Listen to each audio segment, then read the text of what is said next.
اور شرم ہم کریں. وہاں کا ان کی طرف سے جو ہے وہ ایک لفظ بھی کہا گیا.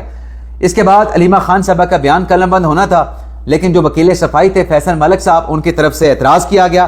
تو جج صاحب نے کہا کہ عدالتی ڈیکورم کا خیال رکھا جائے، لیکن چونکہ ہنگامہ رائی چل رہی تھی، بہت شور شرابہ ہو رہا تھا، عدالتی جو ڈیکورم ہے اسے ملوث خاطر نہیں رکھا جا رہا تھا، تو جج صاحب وہاں سے اٹھ کے چلے گئے. عدالتی کارروائی کو ملتوی کر دیا گیا.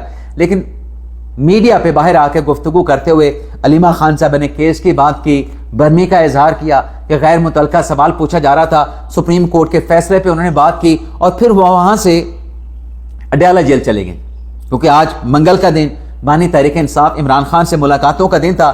تو آج نورین نیازی صاحبہ کی عمران خان صاحب کے ساتھ 40 منٹ کی ملاقات ہوئی ہے. لیکن اس ملاقات کے بعد نورین خانم نے میڈیا کے ساتھ گفتگو نہیں کی، اور یہ اچھی بات ہے کہ میڈیا کے ساتھ گفتگو نہیں کی گئی. اس سے پہلے بھی ہمارے بہت سارے پی ٹی آئی کے لوگ ناراض ہو جاتے ہیں. ہم یہی کہہ رہے تھے کہ خان صاحب کو جو بھی پیغام ہے، خان صاحب کے ساتھ آپ نے جو بھی گفتگو کی ہے، آپ گھر جائیں، پی ٹی آئی کے سیکریٹریٹ میں چلے جائیں یا کسی جگہ پہ خیبر پختونخوا ہاؤس میں اکٹھے ہو جائیں، وہاں پہ آپ بتائیں کہ بانی نے کیا پیغام دیا ہے، بانی کے ساتھ کیا بات ہوئی ہے. آپ کی ملاقاتیں بھی چلتی رہیں گی، اس میں کوئی رکاوٹ بھی نہیں آئے گی، اور عمران خان کا پیغام بھی باہر آتا رہے گا. تو اب وہی کر رہے ہیں جو ان کو پہلے کرنا چاہیے تھا. اسی طریقے سے بشرا بی بی صاحبہ کے ساتھ ان کی بیٹی کورسم مانیکا کی ملاقات ہوئی ہے، بھابھی مہرون نساء کی ملاقات ہوئی ہے، یہ بھی کانفرنس روم میں ہوئی ہے. اور عمران خان صاحب کی بشرا بی بی صاحبہ کے ساتھ بھی ملاقات کرائے گی، اور یہ 35 منٹ کی ملاقات ہوئی ہے. اب ناظرین، یہ ملاقاتوں کی جو ڈیٹیل ہے وہ تو ہم نے آپ کی خدمت میں پیش کر دی. حکومت کی طرف سے اس بات کا خدشہ تھا کہ جو عظمیٰ خان صاحبہ کی طرف سے سٹیٹمنٹ دیا گیا ہے کہ خان صاحب نے پیغام دیا ہے کہ نظام کے خلاف جد و جہد اور تحریک کو اسٹرینتھن کیا جائے، خدشہ تھا کہ شاید نورین خانم کی ملاقات نہ کروائی جائے. لیکن نورین خانم کی ملاقات تو ہوئی، لیکن اڈیالہ کے باہر گفتگو کرتے ہوئے علیمہ خان صاحب نے کہا کہ میری اور عظمیٰ خان کی خان صاحب کے ساتھ ملاقات نہیں کرائے گی، یہ توہین عدالت ہے. علیمہ خان نے کہا کہ بیٹوں کی سپریم کورٹ کے فیصلے کے بعد عمران خان سے بات نہیں کرائے گی، یہ بھی توہین عدالت ہے. اب علیمہ خان صاحبہ توہین عدالت کی بات کر رہی ہیں. ٹھیک ہے، سپریم کورٹ کے فیصلے میں لکھا گیا تھا کہ بہنوں کی ملاقات کرائی جائے، تو ایک بہن کی ملاقات کروائی جا رہی ہے. علیمہ بھی تو بہن ہے، عظمیٰ بھی تو بہن ہے، لیکن اس کے اوپر کچھ ریسٹرکشن ہیں، کچھ تحفظات ہیں.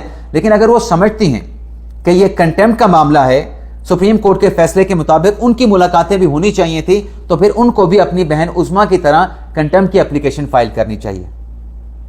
اب چونکہ ہم نے کنٹیمپٹ کا ذکر کر دیا ہے، تو جو عظمیٰ خان صاحبہ کی توہین عدالت کی طرف سے درخواست تھی نا، اس پہ اعتراضات لگے تھے. یہ خبر آپ کے ساتھ ہم پریویس ولاگ میں شیئر کر چکے ہیں. لیکن اعتراضات کے بعد جب وہ پٹیشن کنٹیمپٹ کی واپس ہوئی، ان اعتراضات کو ریموو کر کے دوبارہ سے پٹیشن فائل کی گئی کنٹیمپٹ کی، جس کو سپریم کورٹ کے رجسٹرار آفس نے نمبر الاٹ کر دیا ہے، اور نمبر لگا ہے 8/2026، اور ساتھ میں ارلی ہیئرنگ بھی فائل کر دی ہے عزیر کرامت بھنڈاری صاحب نے. اور اس ارلی ہیئرنگ کی اپلیکیشن میں عزیر کرامت بھنڈاری صاحب نے یہ کہا کہ یہ معاملہ عمران خان صاحب کی صحت کا بھی ہے، عمران خان صاحب کی زندگی کا بھی ہے. سپریم کورٹ نے حکم دیا، اس سپریم کورٹ کے حکم پہ جو متعلقہ حکام ہے انہوں نے عمل کرنا تھا، لیکن سپریم کورٹ کے فیصلے سے انحراف کیا گیا. سپریم کورٹ کے فیصلے پر عمل نہ کرتے ہوئے خان صاحب کو شفا نہیں لے جایا گیا، خان صاحب کو پیمز لے کے گئے. ڈاکٹر فیصل کو شامل نہیں کیا گیا اس سارے پروسیس میں، اور پھر میڈیا پہ بیانات بھی دیے گئے. تو اس ارلی ہیئرنگ میں کہا گیا ہے کہ یہ ارجنٹ نوعیت کا معاملہ ہے، اس پر اگر جلدی سماعت نہیں ہوتی تو ناقابل تلافی نقصان ہو سکتا ہے، تو لہٰذا رواں ہفتے اس کیس کو سماعت کے لیے لگایا جائے. اب رواں ہفتے آج آپ ارلی ہیئرنگ لے کے آ رہے ہیں، کل بدھ کا دن ہے، 12 ربیع الاول ہے، نبی پاک صلی اللہ علیہ وسلم کی ولادت کا دن ہے، چھٹی ہے، عام تعطیل ہے، پورے پاکستان میں عام تعطیل ہے. پیچھے جمعرات اور جمعے کا دن رہ جاتا ہے. لیکن جیسے شاہد وحید صاحب تو دستیاب ہی نہیں، نہ صرف اس ہفتے دستیاب نہیں، شاید اگلے ہفتے بھی جیسے شاہد وحید صاحب پرنسپل سیٹ اسلام آباد میں دستیاب نہ ہوں. سمر ویکیشنز کے بعد وہ شاید پرنسپل سیٹ پہ آئیں گے. تو یہ کیسے فوری طور پہ سماعت کے لیے لگ سکتا ہے.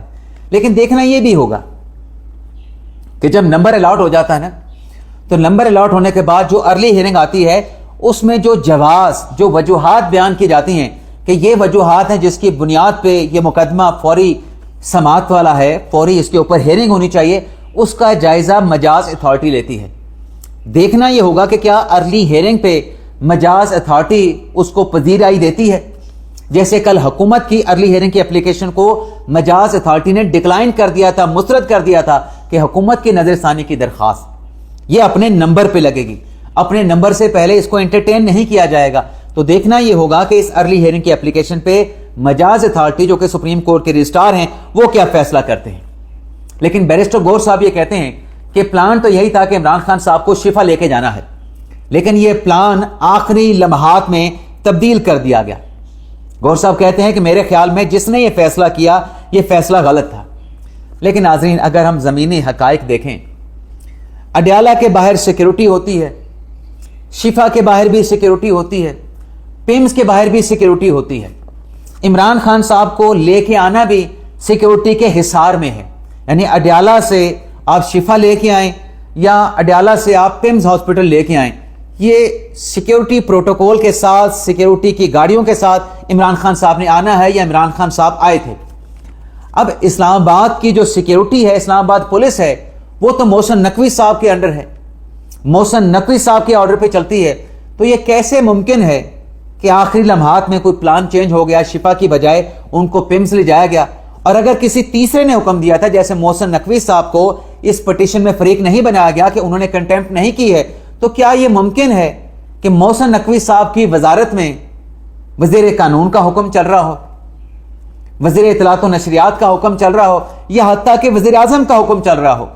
محسن نقوی صاحب کی وزارت میں ناظرین جو زمینی حقائق ہیں، جو فیکٹس ہیں، وہاں پہ محسن نقوی صاحب کا حکم چلتا ہے۔ محسن نقوی صاحب کے حکم کے بغیر وزارت داخلہ کے ماتحت جتنے بھی ادارے ہیں وہ وہاں پہ پرندہ پر نہیں مار سکتا۔ چلیں ایک اور چیز آپ کے، ایک اور نقطہ، ایک اور پوائنٹ آپ کی خدمت میں پیش کر دیتے ہیں۔ جیسے محسن نقوی صاحب یہ کہہ رہے ہیں کہ اپنے پی ٹی آئی یہ کہہ رہی ہے کہ حکومت نے کنٹیمپٹ کی ہے، محسن نقوی صاحب کا اس میں کوئی رول نہیں، بیٹا باہر چلے جاؤ۔ تو بات یہ ہے کہ محسن نقوی صاحب کا کوئی رول نہیں۔ اب وہ پوائنٹ میرے ذہن میں آیا تھا، مجھے لگتا ہے وہ پوائنٹ جو ہے ہاں آ گیا۔ چیف کمشنر جو ہے اسلام آباد کے، وہ کس کے ماتحت ہیں؟ چیف کمشنر بھی ماتحت ہیں وزارت داخلہ کے۔ نظر ثانی کا اعلان کیا تھا تارڑ صاحب نے، لیکن نظر ثانی فائل کی گئی چیف کمشنر اسلام آباد کی طرف سے، تو اس کا مطلب یہ ہے کہ محسن نقوی صاحب بھی عدالت کے اس فیصلے پہ ایگری نہیں کر رہے تھے۔ کیا محسن نقوی صاحب کے اجازت کے بغیر چیف کمشنر صاحب یہ نظر ثانی فائل کر سکتے تھے؟ میرے خیال سے تو یہ نظر ثانی وہ فائل نہیں کر سکتے تھے۔ لیکن اپنے اس بیان میں بیرسٹر گور صاحب نے جو سرحد یونیورسٹی میں افسوسناک واقعہ پیش آیا اس کی مذمت کی۔ محسن نقوی صاحب نے کہا کہ اس وردی والے فوجی افیسر کا خاندان بھی ہے، اس کی عزت بھی ہے، یہ وردی کے اوپر ہاتھ ڈالا گیا ہے، اس کی میں مذمت کرتا ہوں۔ وردی پہ ہاتھ ڈالا گیا ہے، اس کی میں مذمت کرتا ہوں، اور ساتھ میں یہ بھی کہا کہ آج بھی سپریم کورٹ کے فیصلے پر عمل ہو سکتا ہے۔ اب ناظرین اہم ملاقاتوں کی خبر پہ آ جاتے ہیں۔ ایک ملاقات تو ناظرین ہوئی ہے، 3-4 ملاقاتوں کی خبر ہے، 3 ملاقاتوں کی۔ ایک ملاقات تو ہوئی ہے پاکستان پیپلز پارٹی اور نون لیگ کے مابین مذاکرات کا ایک نیا دور ہوا ہے، اور اسپیکر صاحب نے، ایاز صادق صاحب نے اس میں ثالثی کا کردار ادا کیا ہے۔ پیپلز پارٹی کی طرف سے پرویز اشرف صاحب تھے، فاروق ایچ نائک صاحب تھے، شیری رحمان صاحبہ تھیں، اور اس کے ساتھ مرتضیٰ وہاب صاحب تھے۔ جبکہ حکومت کی طرف سے، نون لیگ کی طرف سے رانا ثناءاللہ صاحب تھے، طارق فضل چودھری صاحب تھے اور اعظم تارڑ صاحب تھے۔ اور اس ملاقات میں ایاز صادق نے یہ زور دیا کہ جو بھی مسائل ہیں افہام و تفہیم کے ساتھ ان معاملات کو حل کیا جائے، اس پہ ایاز صادق صاحب نے زور دیا۔ اور اس ملاقات کے اختتام کے بعد پیپلز پارٹی کے رہنماؤں کی طرف سے، نائک صاحب کی طرف سے، جناب مرتضیٰ وہاب صاحب کی طرف سے کہا گیا کہ خوشگوار ماحول میں گفتگو ہوئی ہے، سب ٹھیک ہے، تحریک انصاف مسائل کا حل چاہتی ہے۔ ویسے ناظرین یہ جو شخصیت ہے نا فاروق ایچ نائک صاحب، یہ جادوگر شخصیت ہے۔ جو زرداری کے خلاف کیسز تھے نا، نیب کے، کرپشن کے، مکھن سے بال کی طرح فاروق ایچ نائک صاحب نے آصف زرداری کو ان کیسز سے نکالا تھا۔ اب ایک اور ملاقات کی خبر بھی سن لیں۔ محسن نقوی صاحب، فیلڈ مارشل صاحب ایران کے دورے پہ گئے۔ پاکستان کی طرف سے، محسن نقوی کی طرف سے بیان آیا کہ یہ ملاقات جو کہ فیلڈ مارشل صاحب نے ایرانی صدر کے ساتھ کی ہے، پازیٹیو نوٹ پہ ختم ہوئی ہے، نتیجہ خیز ملاقات ہوئی ہے۔ اب ایرانی